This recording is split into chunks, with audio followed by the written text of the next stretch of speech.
nous voulons nous réaliser, la première chose, c'est pas de s'accrocher à quelqu'un, c'est d'abord de se centrer sur sa personne, c'est de devenir quelqu'un. C'est-à-dire qu'il faut d'abord s'aimer. C'est notre premier objectif. Si vous ne vous aimez pas, vous ne pourrez jamais aimer les autres. Si vous ne vous estimez pas, vous aurez du mal, si vous voulez, à être estimé. Si vous ne vous aimez pas, qu'est-ce qui va se passer? Eh bien, vous allez vous scotcher tout de suite à quelqu'un. Je ne peux pas vivre sans toi, comme un boss après sa mère. Alors rappelez-vous les filles, hein, un garçon à qui une fille dit « Oh, je t'aime, t'es formidable », il est ravi au début, il dit « J'ai suscité un tel amour ». Puis après, il dit « Elle est lourde. Hein. » Vous vous scotchez. Quand on ne s'aime pas, on se scotche à quelqu'un. Quand on ne s'aime pas, on le jalouse. T'as de la chance, toi. Ah, les hommes, ils ont de la chance. Quand on ne s'aime pas, on ne peut même pas croire qu'on puisse être aimé. Oui, elle va bien voir un jour que je suis débile. C'est pour ça que l'amour de soi est quelque chose de fondamental.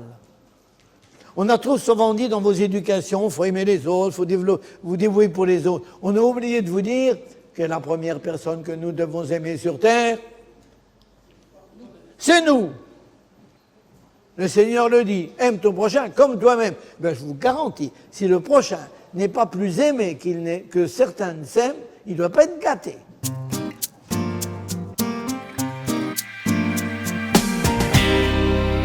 Si vous ne vous aimez pas, vous allez donner du pouvoir à l'autre.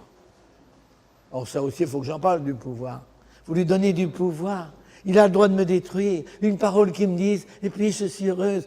Une parole un peu désagréable, je meurs et je suis à la douche écossaise, espérant, désespérant, espérant, désespérant. Avec ça, on tue les chevaux. Quand on ne s'aime pas, on est considéré, on a l'impression qu'on est considéré comme un paillasson. On nous écrase. Et puis on ne va pas se mettre en avant puisque des nuls, vous comprenez bien. On ne sait pas se vendre. Oh, je sais bien que c'est une drôle de formule. On n'est pas de la marchandise, ok. Mais quand même, il faut savoir se vendre. Et vous savez qu'au point de vue professionnel aujourd'hui, pour trouver une place, il faut être capable dans une embauche d'avoir de l'allure. D'ailleurs, on vous apprend en général comment aborder un entretien d'embauche. Il faut savoir se vendre. Dieu veut que je sois, que j'existe pleinement, que je libère des potentialités inouïes qu'il a mis en moi et qui jusqu'ici n'ont jamais vu le jour. Vous avez à devenir ce que vous êtes. Si vous saviez le nombre de talents qui sont enfouis et qui sont jamais advenus à l'être. Alors souvent on dit, quand je serai en retraite, eh bien vous ne ferez rien de plus en retraite, c'est pas vrai. Vous aimez l'histoire, faites de l'histoire, vous aimez du yoga, faites du yoga, vous aimez du sport, faites du sport. Ne dites pas quand je serai en retraite. Ils disent tout ça. Vous avez des potentialités, vous ne les utilisez pas. Et ça c'est capital. Alors, pourquoi je ne m'aime pas? Alors il y a des tas de raisons. Il y en a qui n'aiment pas leur look. Ah, c'est mon nez, ça, c'est mon nez. Puis j'ai un bouton, là. Alors que vous ne voyez pas que ce bouton, c'est un point de beauté. Remarquez que ceux qui ne vous aiment pas trouvent que c'est un bouton, mais... Pourquoi je ne m'aime pas? Parce que je n'ai pas senti quand j'étais sur moi les yeux de mes parents. Je n'ai pas senti sur moi ces yeux de mes parents qui me regardaient avec amour. Ou j'ai eu l'impression que mes frères étaient préférés, moi je ne comptais pas. Il y en avait pour les garçons, il y en avait pour telle fille, qui était brillante, moi je ne l'étais pas. On ne s'aime pas parce qu'on a eu parfois des échecs scolaires. On ne s'aime pas surtout quand on a eu un raté amoureux, vous comprenez ?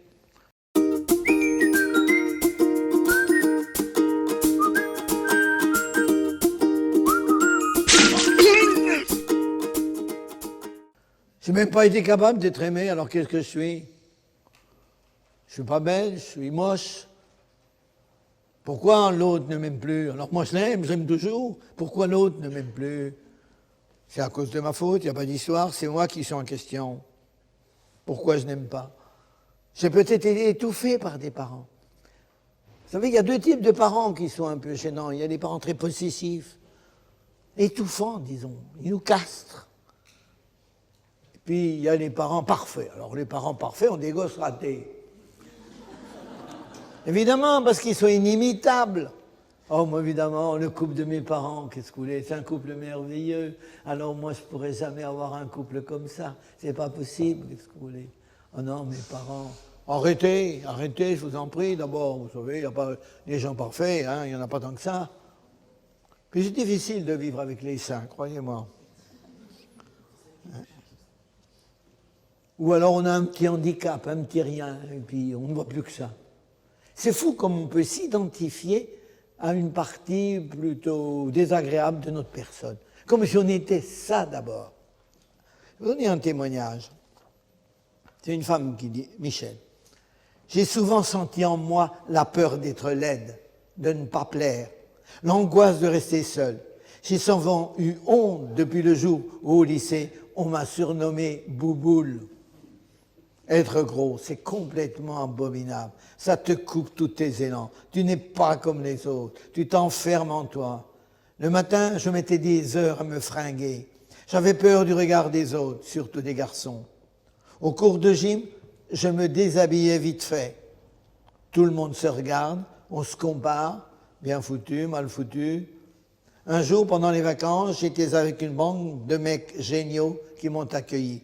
Dès ce moment, je me suis senti mieux dans ma peau, j'existais pour les autres, je sortais de ma solitude.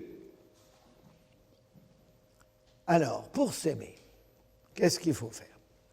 Eh bien, d'abord, il y a une partie de curetage qui est importante. Il faut liquider le passé. Vous trimballez plus ou moins de votre passé des blocages, des regards sur vous déplaisants. Il faut liquider le passé. Et je voudrais beaucoup insister sur cet aspect, car je suis certain que parmi vous, il y en a que c'est absolument nécessaire. Alors, d'abord, cureter les râteaux.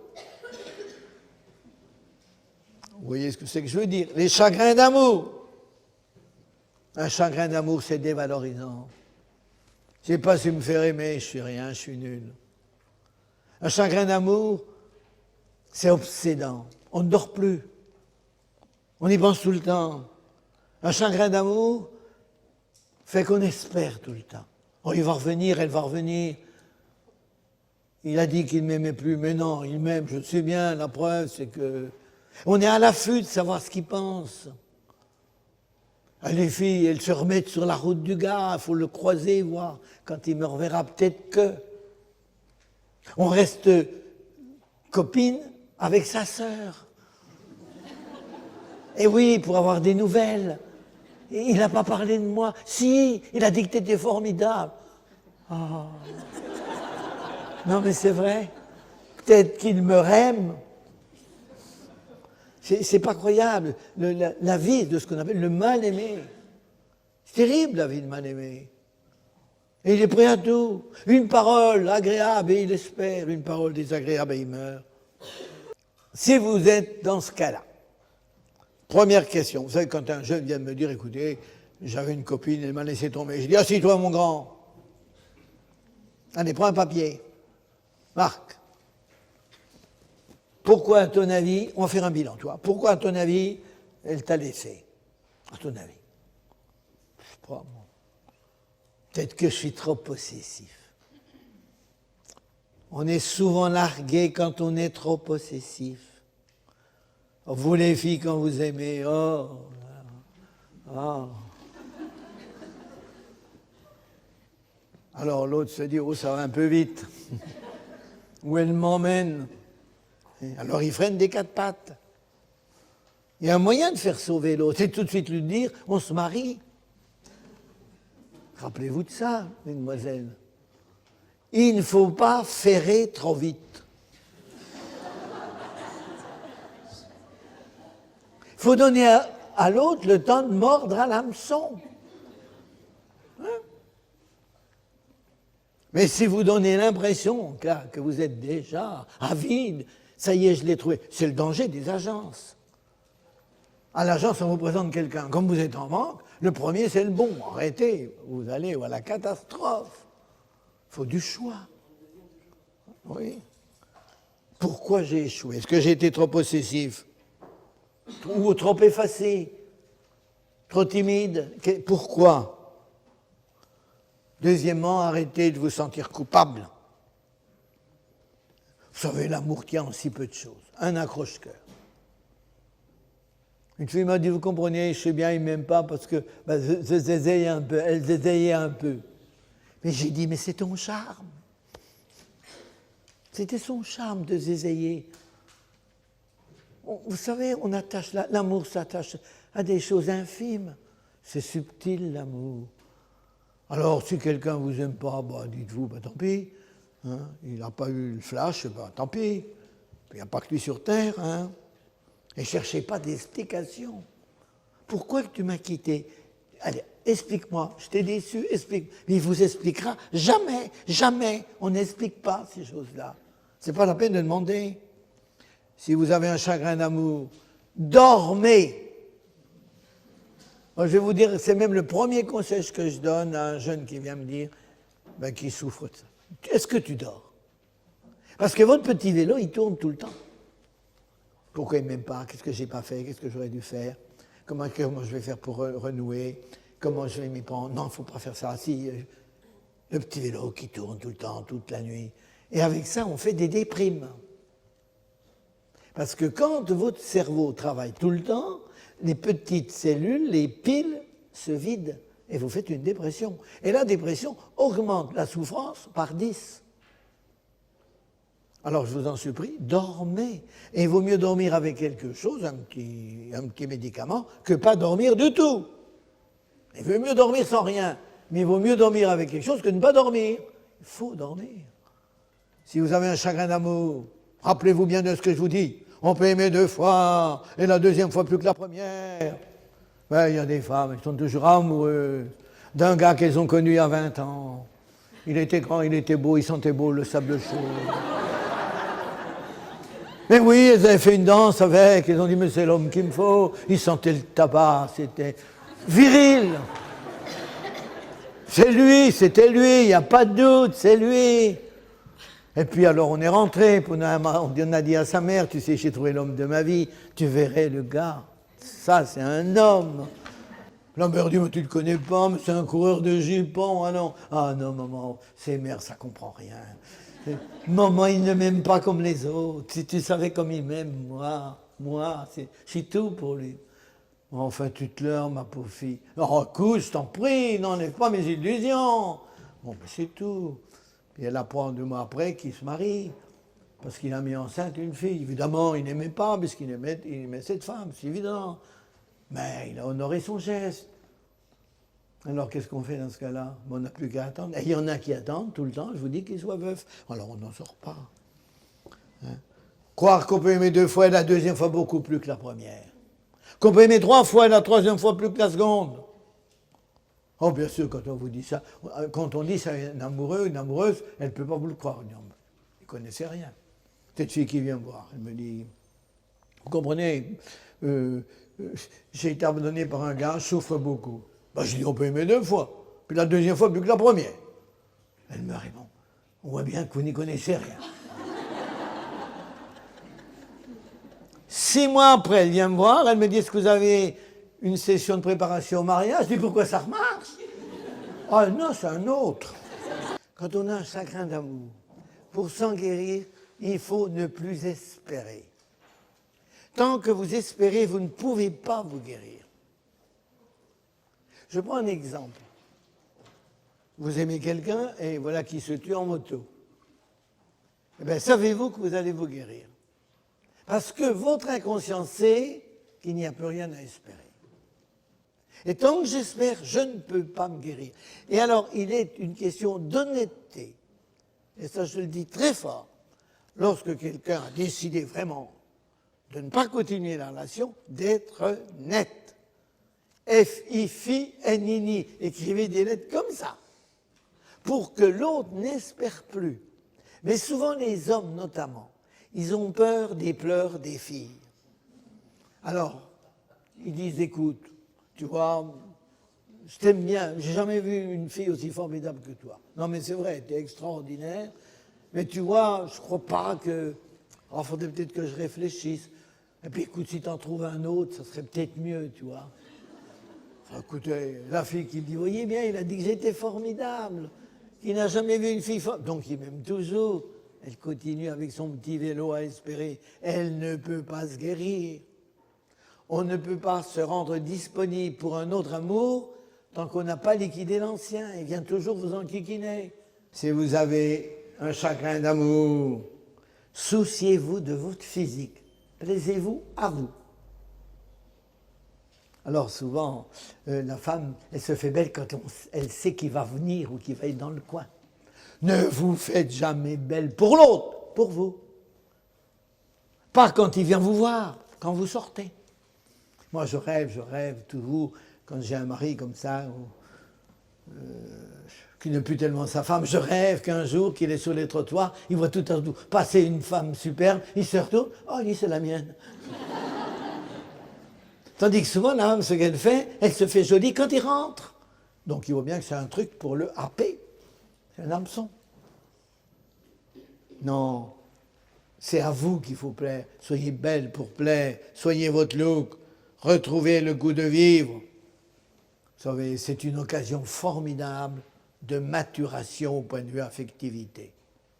On apprend à aimer à travers des échecs, comme on a appris à marcher en tombant de temps en temps. C'est pas grave d'avoir eu un râteau, c'est pas dramatique. Si vous en tirez les conséquences en vous disant maintenant, attention, hein, j'irai pas trop vite, je laisserai l'autre mordre à l'hameçon, hein, je ne crierai pas tout de suite des grands je t'aime qui fait que l'autre se taillera, je ne parlerai pas tout de suite, allez, on se marie, calme, maintenant je sais comment m'y prendre, hein, il faut donner à l'autre le temps d'aimer. Un autre problème que nous rencontrons, c'est les célibataires qui sont mères, qui sont enceintes.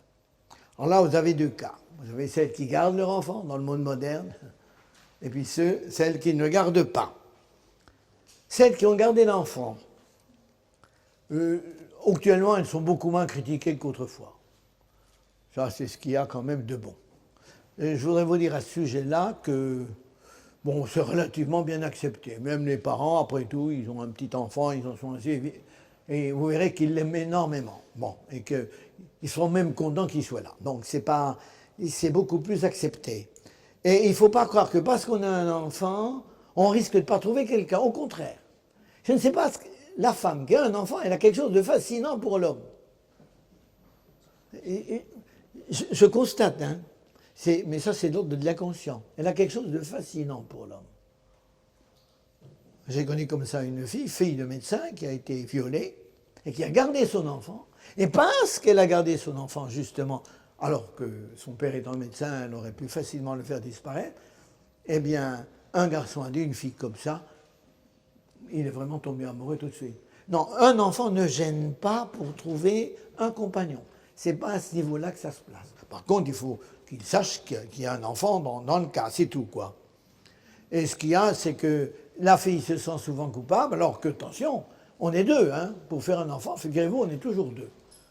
Et que c'est bien dommage que souvent les garçons n'ont pas le sens de leur culpabilité et qu'ils disparaissent trop facilement.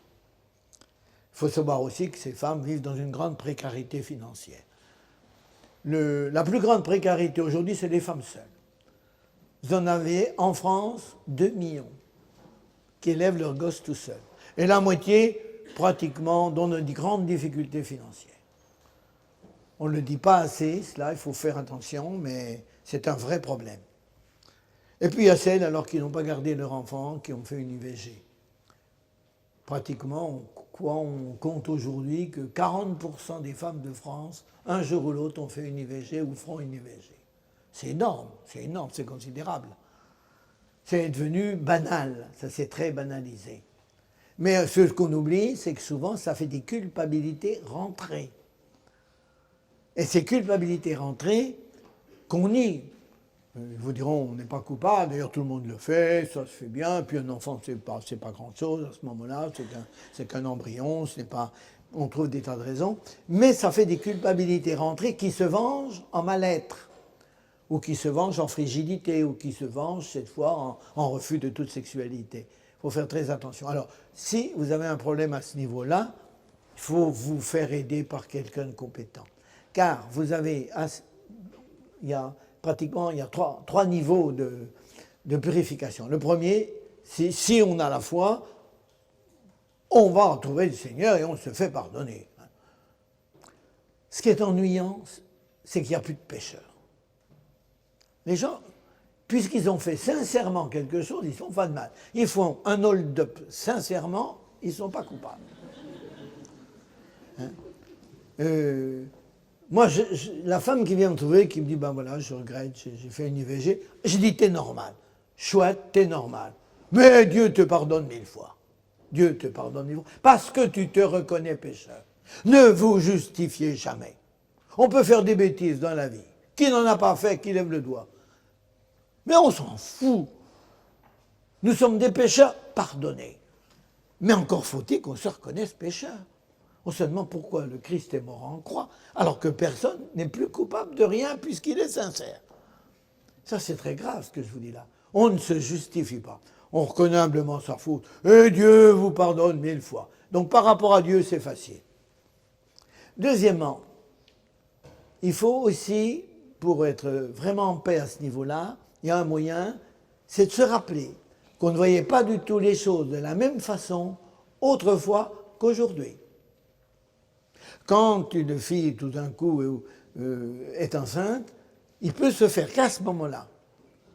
Elle doit, c'est pas possible. Je ne peux pas le garder, mais c'est pas possible. C'est mes études, c'est ma famille, c'est des fois le corps médical qui lui dit, enfin, vous n'allez pas garder ça. Je pense à cette fille célibataire qui va trouver un médecin parce qu'elle était enceinte. Demain, c'est un cru qu'elle venait pour demander une IVG. Et elle lui dit, ah non, je ne viens pas pour ça, je ne veux pas faire une IVG. Ah bon, c'est pas ça. Ah, vous savez ce qu'il a fait, le médecin? Il lui a fait un certificat pour aller voir un psychiatre. L'air de dire, elle ne fait pas une IVG, elle tourne pas rond. C'est terrible. C'est ça l'ambiance. Et beaucoup de personnes se sont trouvées dans cette ambiance, dans un entourage qui a exercé une telle pression que si ça se trouve, ils ne sont pas coupables. Moi, je pense même que dans le ciel, dans la colonne bien, il y aura des IVG. Parce que des gens ont cru bien faire. Ils ont fait une erreur. Leur situation n'est pas belle. Mais eux ont cru bien faire. Et étant donné les justifications qu'on leur a données, ou ce qu'ils pensaient faire, ou ne pas pouvoir faire à ce moment-là. Par contre, dès que l'IVG est fait, vous ne voyez plus du tout les choses de la même façon. On dit, oh, j'aurais pu le garder. Oh, ça serait agréable de l'avoir. Avant, on disait, vous ne me voyez pas en train de langer un petit, j'ai autre chose à faire.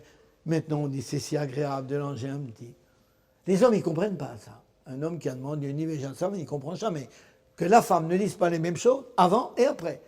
Parce qu'après, alors, tout lui apparaît dans une culpabilité folle, et c'est là qu'il faut lui faire comprendre qu'elle n'était pas du tout, avant, la personne qu'elle est maintenant.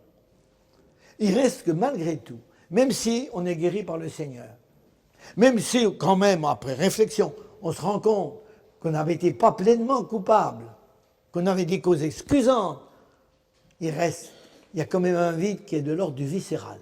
C'est comme la chatte à qui on a pris un petit. Et que ce vide, il reste toujours là un peu marqué, et que souvent il ne disparaît qu'à la naissance d'un autre enfant, ou des fois à la naissance d'un autre petit enfant. C'est très drôle, on est dans l'ordre là du viscéral qui est très important dans la vie, beaucoup plus qu'on ne croit. En tous les cas, on est fait pour être heureux, heureuse. Et je le répète, si parmi vous, une personne a un problème à ce niveau-là, écoutez, venez voir quelqu'un de compétent et vous serez libéré et vous redonnez le droit de vivre et vous redonnerez le droit d'avoir des enfants et d'avoir une sexualité joyeuse, belle. Alors vous avez aussi une chose qu'il ne faut pas oublier, c'est qu'il est bon quand on a un enfant, comme ça qu'on a perdu ou qu'on a perdu en fausse couche, même involontaire, il est bon peut-être de faire un geste symbolique, justement qui peut nous guérir du viscéral. Moi je conseille souvent d'aller mettre une petite fleur blanche dans la tombe familiale par exemple, qui représente cet enfant, et lui donner un nom. Autre chose, dans le passé, les abus sexuels. 9% des filles sont victimes d'abus sexuels, 1% des garçons. Et le drame, souvent, c'est qu'ils sont restés des années sans en parler. Et c'est aujourd'hui que tout remonte. N'oubliez pas qu'en mai 68, la pédophilie était recommandée, à la limite. Là, les anciens s'en rappellent, les plus jeunes ne se rappellent pas. Il y a eu des articles dans les revues, à la télévision, où on faisait l'éloge de la pédophilie. Aujourd'hui, quand les psychologues ont vu les désastres que ça provoquait chez les enfants, on est maintenant absolument, et avec raison, opposé à la pédophilie. Ce qu'il faut savoir, c'est qu'un pédophile, souvent, n'est pas responsable. Il est dangereux et il faut l'empêcher de nuire, à tout prix. Mais il n'est souvent pas coupable, car il a ce qu'on appelle une compulsion, c'est une véritable maladie mentale, une obsession mentale, et on n'a pas à le juger.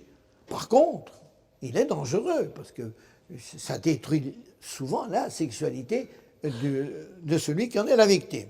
Alors, si vous avez été victime d'abus sexuels, il y a en définitive à dépasser 4 sentiments.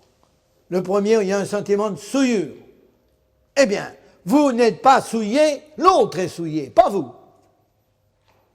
J'aime beaucoup ce proverbe qui dit « la boue, la gadouille, la boue cache un rubis, mais ne le tache pas ».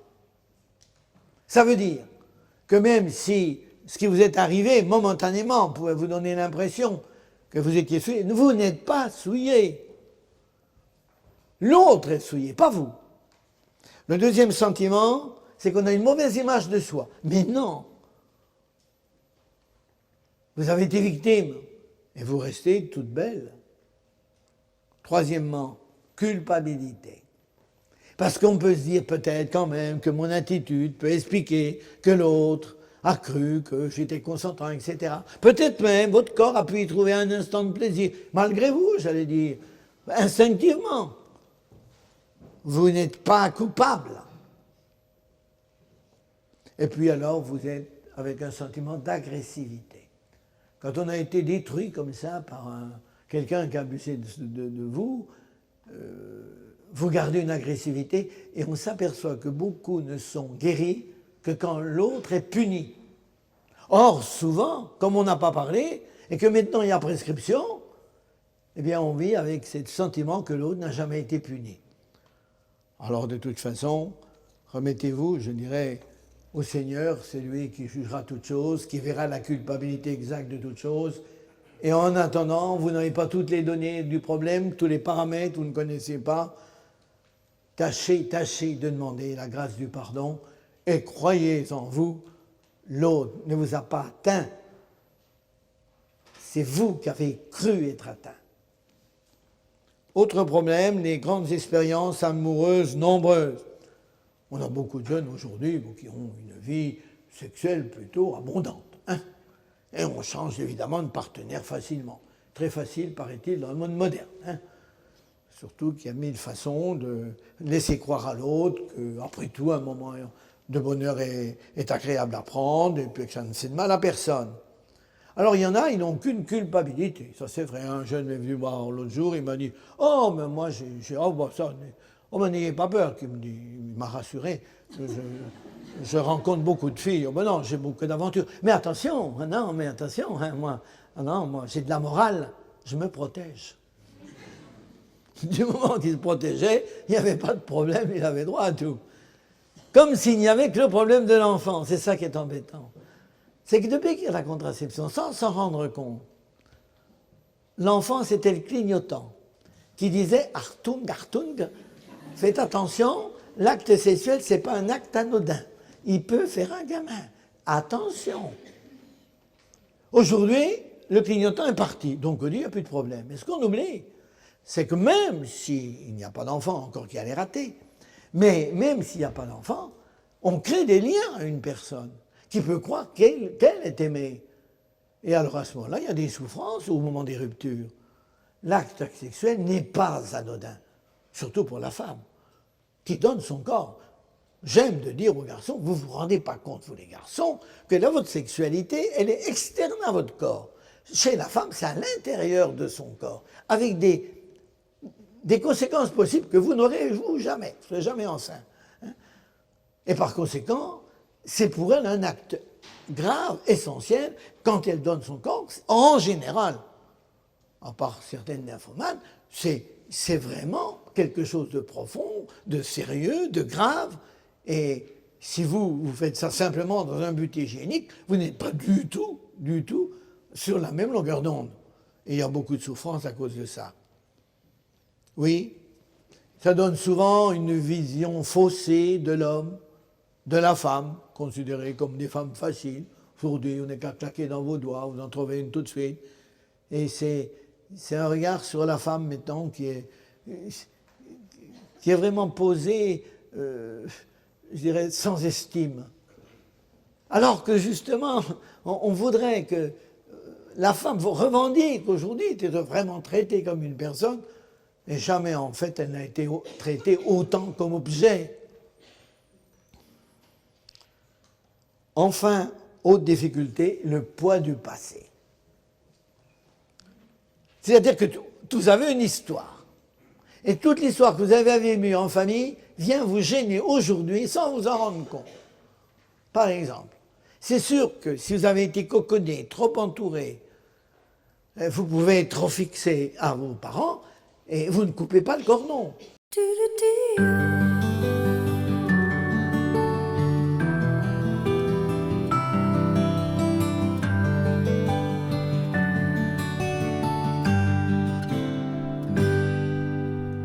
Et croyez-moi, les couples où ils ne coupent pas le cordon, c'est des couples qui souffrent. Un des deux ne coupe pas le cordon, l'autre ne peut pas le supporter. Enfin, il n'y a que ta mère. Ta mère n'a pas toujours à venir voir ce qu'on fait chez nous, ce n'est pas son problème. Mais écoute, maman, elle est vieille, maman, tu ne comprends pas. Oui, je sais bien. Il y a des problèmes à ce niveau-là. Alors, est-ce que, étant petit, vous avez été admiré? Est-ce que, étant petit, vous avez été reconnu? Est-ce que dans votre couple, vous n'avez pas l'impression que vous avez été victime de préférence? Vos frères étaient préférés? Ou avez-vous eu des familles cocons qui fabriquent des tanguis? Tout notre passé nous marque profondément. Alors en plus, si nous avons assisté à des familles divisées, conflictuelles, si c'est ça le vie de couple, ça ne donne pas envie d'en faire autant. Ou à l'inverse, à des familles parfaites, qu'on n'aura jamais. Nous, c'est pas possible que je trouve un gars qui soit comme mon père. Trop d'admiration pour le père fait qu'on va être exigeant pour le suivant. Trop d'admiration pour sa mère va faire qu'on va être exigeante pour la femme qu'on va choisir. Est-ce qu'elle sait me faire une soupe au lardon comme me faisait maman? Vous saviez, dans les couples, le nombre de fois où le mari dit « ma mère faisait comme ça, ma mère », ben la mère est là à la maison, vous la laissez à la maison. Et puis peut-être vous n'avez pas passé comme il faut ce fameux stade de l'Édipe, à l'âge où le petit garçon va vers maman et met caselé vers sa petite maman, comme il lui dit « je me marierai bien avec toi ». J'expliquais, encore il y a longtemps, comment un gamin dessinait un train dans le premier wagon, il mettait sa mère et lui, dans le deuxième wagon, il avait mis ses frères et sœurs, puis il dit « ton père, où il est ?» Il dit « il a loupé le train. Hein. » L'enfant, il veut sa maman. C'est dommage que tu es marié, parce qu'on se marierait les deux. Et la petite fille va aller vers papa. Mais encore faut-il que le papa ait fait son rôle de père, qui consiste à permettre à la fille, qui jusque-là était fixée à maman, qu'elle vienne vers papa. Et choisissons alors la direction de l'hétérosexualité. C'est capital, le rôle des hommes à ce niveau-là, et on ne leur dit pas suffisamment. Voilà donc les problèmes. Alors, en face de ça, qu'est-ce qu'il faut faire? Il faut réaliser ce qu'on appelle aujourd'hui la résilience. Vous savez ce que c'est que la résilience? On en parle beaucoup maintenant. C'est le rebondissement. Faire de tout ce qui nous arrive, de tous les aléas de la vie, de toutes les difficultés de la vie, de tous les obstacles qu'on rencontre, faire une occasion de rebondir. Alors, premièrement, ne vous identifiez jamais à une partie négative de votre personne. C'est pas parce que vous avez dit une bêtise que vous êtes bête. Vous croyez que dans ces 2 jours, je ne vais pas dire une ou 2 bêtises? Non. Plus, tu as raison. Eh bien, c'est pas parce que j'aurais dit des bêtises que je suis bête. Non. C'est pas, on est imparfait, il faut accepter qu'il y ait de l'inversion. C'est pas parce que j'ai eu un échec une fois que je suis un raté. Écrivez ça, vous entendez? C'est pas parce que j'ai eu un échec que je suis un raté. C'est pas parce que j'ai loupé mon bac que je suis un nul. C'est incroyable comment on s'identifie à une partie négative de sa personne. Oh, je pense à ce père de famille qui avait un gamin qui ne foutait rien en classe, mais rien du tout. Il dit, il ne fera jamais rien. Il ne travaille pas. Évidemment, il n'a pas eu son bac. Le père était directeur de chantier, il avait une place chouette. Mon gamin ne fera jamais rien. Ben, le gamin, il n'a pas eu son bac, mais il est allé au travail. Il est entré dans l'immobilier, d'abord chez un patron. Comme il savait bien tchatcher, il vendait pas mal de logements, d'appartements. Et résultat, il a actuellement une agence immobilière à son nom, la plus importante d'une des plus grandes villes de France. Il gagne 10 fois ce que gagne son père. Et il n'a pas son bac. Alors arrêtez, hein. On ne s'identifie pas à une dimension négative de sa personne. Arrêtez de passer pour des victimes. Deuxièmement, il faut s'accepter comme on est. Nous sommes dans le monde qui est la culture de l'ego. Il faut se réaliser. C'est ce qu'on dit aujourd'hui. Il faut se réaliser. Autrefois, on disait à nos enfants, il faut que tu te donnes, il faut que tu te... Maintenant, on dit, il faut se réaliser. Et on a raison, il faut se réaliser. Mais entre nous, on ne se réalise qu'en se donnant. Hein. Bon, ça, c'est pas en se dorlotant, en s'occupant de sa petite personne, en prenant sa attention tous les jours qu'on devient quelqu'un. Hein. Non. C'est peut-être en se donnant, en se dévouant pour une cause, qu'on grandit et qu'on donne la plénitude de ses possibilités. Bon, s'accepter. S'accepter limité. On n'a pas tout égalité, qu'est-ce que ça peut faire? Il faut s'accepter imparfait, il faut s'accepter des fois malade, il faut s'accepter handicapé, il faut s'accepter vieillissant, c'est pas le plus facile. Hein. Il faut s'accepter pécheur. S'accepter. Et se donner des objectifs réalisables. Souvent, une des raisons pour lesquelles on ne s'aime pas, c'est qu'on a mis la barre trop haut. Alors évidemment, si on rêve d'être une star et qu'on ne l'est pas, alors évidemment, on est en manque. Vous connaissez cette parabole soufie, donc d'Orient.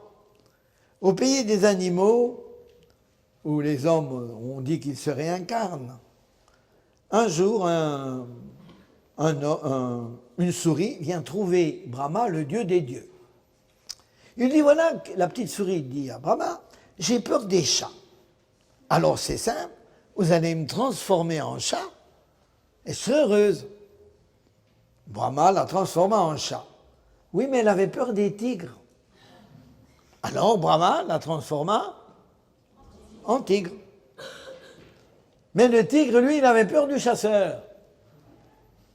Alors, elle va retrouver Brahma, et qui lui dit en souriant, bon, ben, tu veux être chasseur, je te transforme en homme.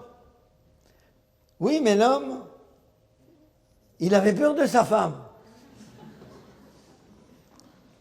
Alors, Brahma dit, bon, ben, je vais encore bien, je te transforme en femme. Et puis la femme, elle avait peur d'une souris.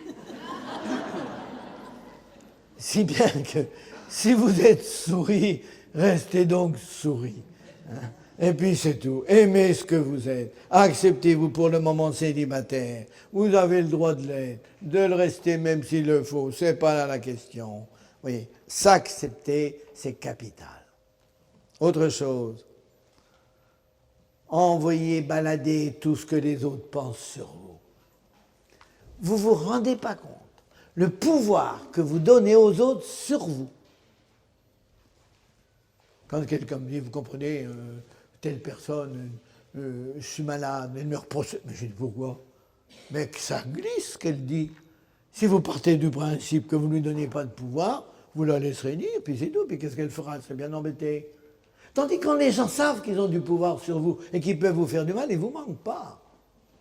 On ne donne jamais du pouvoir à quelqu'un sur soi, même pas à son conjoint. Si je crois en moi, c'est parce que je crois que le Seigneur me considère que j'ai du prix à ses yeux, et j'ai du prix à mes yeux. Moi, je me trouve pas si mal. Non. Il faut arriver à se dire ça. Et puis si les autres ne le voient pas, tant pis pour eux, ils ne savent pas ce qu'ils perdent. Non. Voilà ce que vous devez vous dire. Quand un jour, un garçon, une fille vous a largué, on dirait le pauvre, la pauvre, s'il savait ce qu'il perd, au lieu de dire tant pis pour moi. Non, pas tant pis pour moi. Tant pis pour lui, tant pis pour elle qui est partie.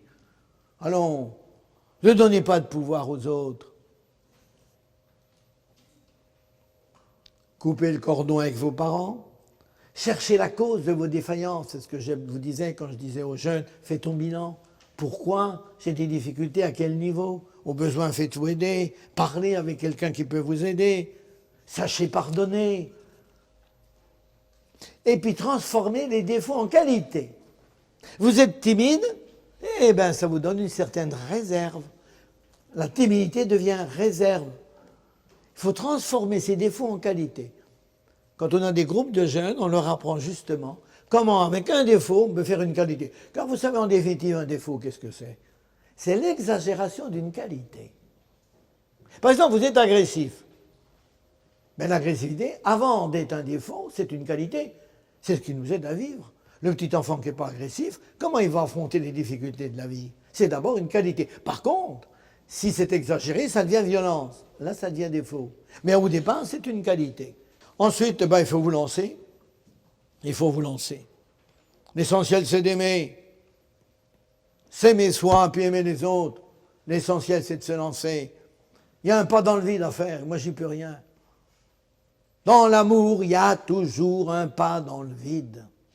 Vous n'aurez jamais la certitude, si demain vous choisissez quelqu'un, si vous partez dans une vie de couple, que ça sera parfait. Vous n'en avez jamais la certitude. Il y a toujours une part d'imprévisible et d'imprévu.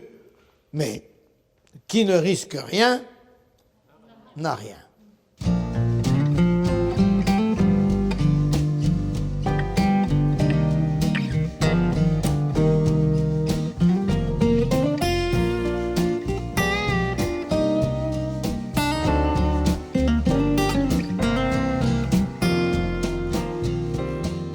Et puis, il faut être capable, donc, je vous disais, d'être célibataire, c'est-à-dire d'accepter la solitude. Le signe qu'on est adulte, c'est un signe de l'adultisation, c'est qu'on est capable d'accepter la solitude. Et de transformer la solitude pour qu'elle devienne une occasion de s'intérioriser, de créer, de trouver un sens à sa vie. Perdre l'amour d'autrui n'est pas nécessairement une catastrophe. Écrivez ça. Il y a des solitudes qui sont d'une grande richesse. Dites, les grands savants, les grands écrivains, qu'est-ce qu'ils faisaient quand ils créaient? Eh bien, ils se retiraient dans une maison de campagne tout seuls dans la solitude. Et pour trouver notamment le Seigneur, on a besoin de solitude. Les navigateurs solitaires, ils ne s'embêtent pas. Et pourtant, ils vont rester des heures tout seuls sur la mer. Et vous savez que dès qu'ils sont rentrés, ils n'ont plus qu'un souci, c'est de repartir. C'est donc qu'ils ont trouvé le moyen de meubler leur solitude. La solitude, c'est une disponibilité justement vers les autres, où on va vraiment se pencher sur les autres, sans les vampiriser bien sûr. Oui, je le répète, pour être capable de mariage, il faut d'abord être capable de vivre heureux dans la solitude. Mais surtout, voyez le positif de votre personne. Vous savez que vous êtes tous des gens formidables. Comme je dis aux jeunes, vous êtes des cavernes d'Ali Baba. Si on voyait ce qu'il y a au fond de vous, vous entendez? Marie-Agnès, vous savez que tout le monde s'amoureux de vous. Si on connaissait vraiment la personne, l'ennui, c'est que vous ne pouvez pas tomber amoureux, vous voyez que l'extérieur. Puis il suffit que l'autre ait un petit truc là, mais vous ne voyez pas le merveilleux qu'il y a au fond de l'autre. Enfin, réfléchissez. Vous mettez un pépin de pomme dans le sol. C'est pas gros un pépin de pomme. Hein? Et voilà que ça va donner un pommier. Et des milliers de pommes et des milliers de pommiers. Est-ce que vous vous rendez compte ce que le Créateur a mis d'énergie dans un pépin de pomme? Eh bien, mes chers amis, vous êtes plus que des pépins de pomme. Si le Créateur a mis tant de richesse dans un pépin de pomme, qu'est-ce qu'il a mis dans le cœur d'un être humain? Est-ce que vous vous rendez compte? Qui fera l'inventaire de votre caverne d'Ali Baba? Qui fera l'inventaire? Et celui qui vous aimera, c'est celui en définitive qui, ne s'attachant pas à l'extérieur de la personne, mais découvrira le merveilleux qui est au fond de chacun. Moi, j'aime les hommes. Plus je les connais, plus je les aime. Et j'ai appris une chose dans ma vie. Tenez, je le mettrai peut-être sur mon tombeau.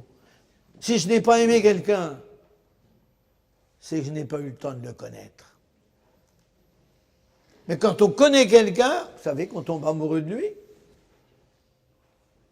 Vous allez imaginer, allez, vous allez imaginer. Je vais vous prouver qu'on peut aimer tout le monde.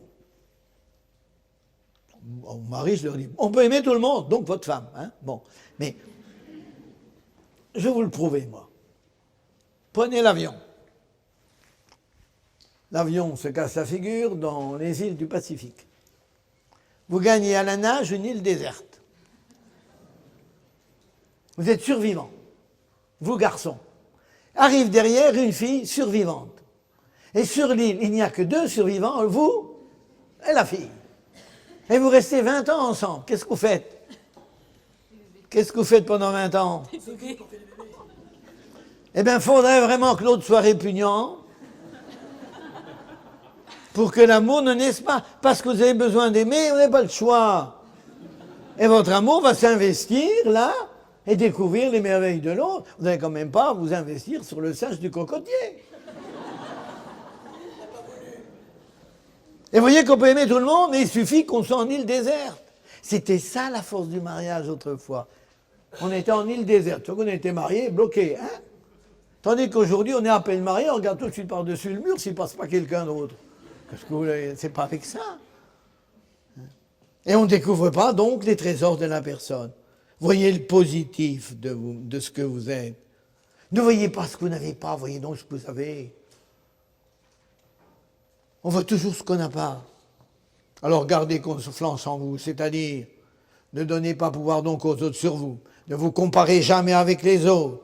Soignez votre look. Osez vous affirmer.